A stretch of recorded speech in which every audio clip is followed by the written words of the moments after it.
चले जे बुकान सथिया रे अब छया जो बरतिया रे चले जे बुकान सथिया रे दुल्हा सिंदूर ले तो हाथ संग सुपारी के साथ दुल्हा सिंदूर ले तो हाथ संग सुपारी के साथ पगली उखाड़ी ले दीवानी सिनारी ले आवी जाइए मुँह में आगिया हमारो के दे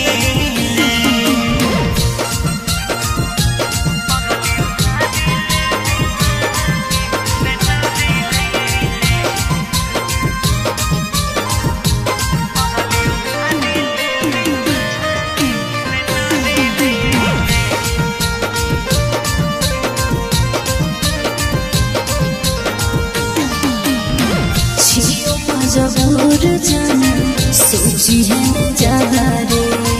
दिलवा तोरे के हमर रहो मेरा दारे गे जा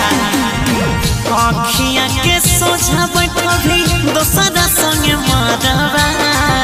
जियाते जी मर जैतो पगलाया बरवा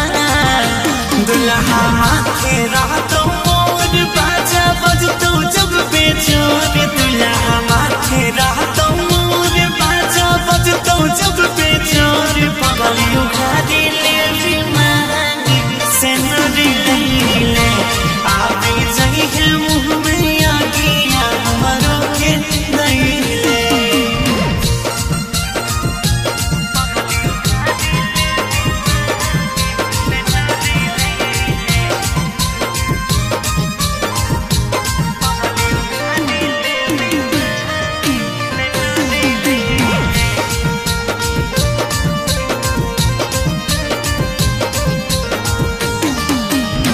खाई के कहीं क्रिया ऐसा करम भी नहीं काम रे मेहंदी से लिखलो हाथ पर सैया जी के नाम रे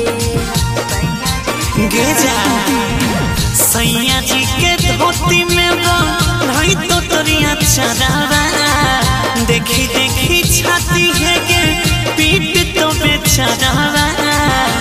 बनमी आशीष के जान छूटत गौरव के पारन बनमी अजय के जान छूटत गौरव के पारन पगली उखाड़ी ले भी मांगे सिंदूर ले